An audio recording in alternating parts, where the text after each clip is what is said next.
দিদি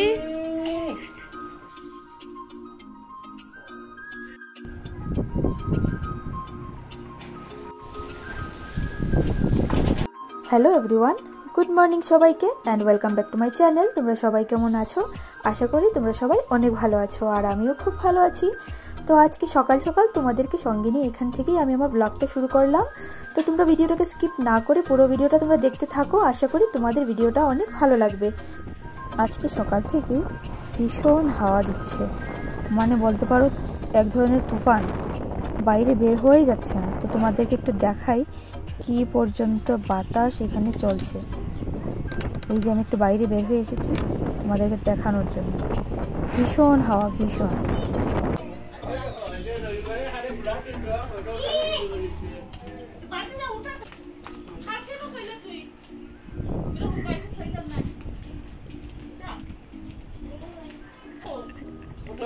hello hi দিদি।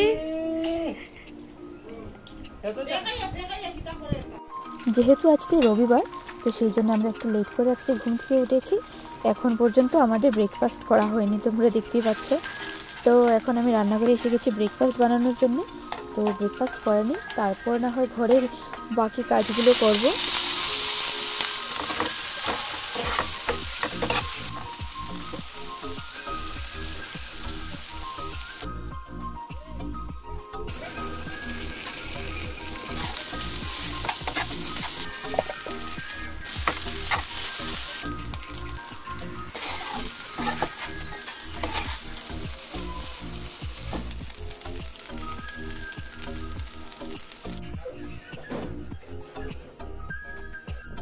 কাপড়গুলো কখন থেকে ধুয়ে রেখেছি, কিন্তু বাইরে রোদে দিতে পারছি না, কারণ ভীষণ হাওয়া।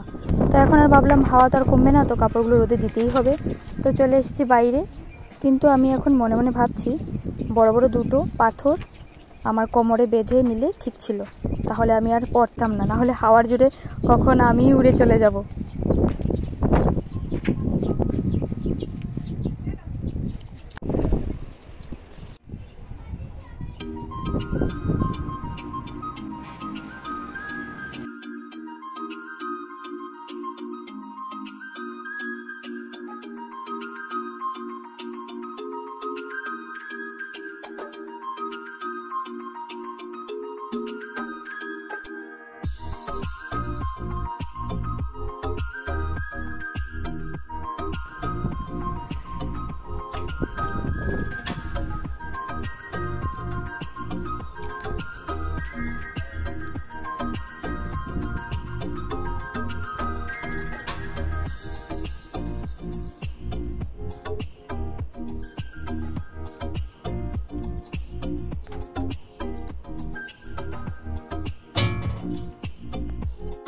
এখন আমি এসে গেছি রান্নাঘরে, আর আজকে মোচা রান্না করব।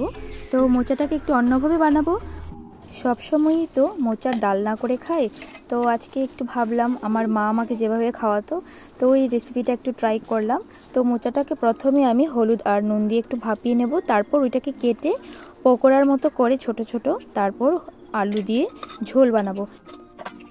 খেতে কিন্তু দারুণ লাগে। তো আমার মার থেকে শেখা এই রেসিপিটা আমি ভিডিওর মাধ্যমে তোমাদের সাথে একটু শেয়ার করলাম।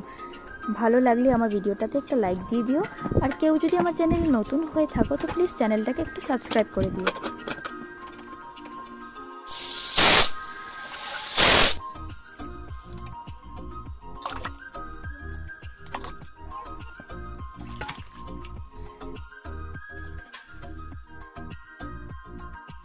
তো মোচাটাকে আমি ভাপিয়ে নিয়েছি, আর এখন কুচি কুচি করে এটাকে কেটে নেব।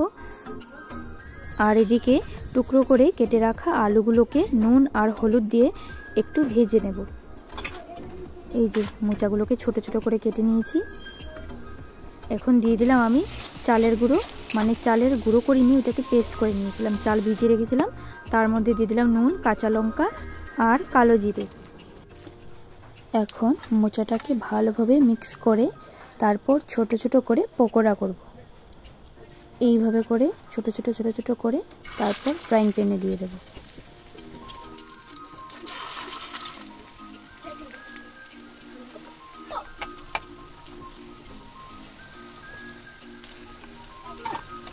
তো পকোড়াগুলোকে ভালো করে ভেজে নিয়েছি। আর এইদিকে একটা বাটির মধ্যে লঙ্কা গুঁড়ো, হলুদ গুঁড়ো আর জিরে গুঁড়ো নিয়ে নেব।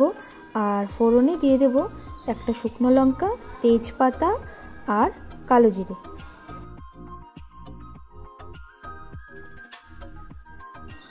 এখন দিয়ে দেব ভেজে রাখা আলুগুলো।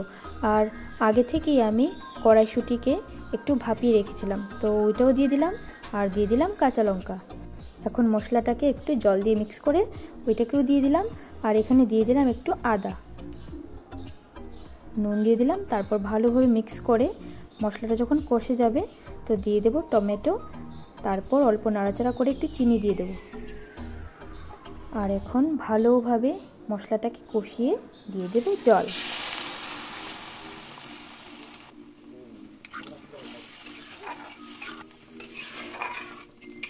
এখন ভালোভাবে তরকারিটা যখন ফুটে যাবে তখন ভেজে রাখা পকোড়াগুলোকে দিয়ে দেব।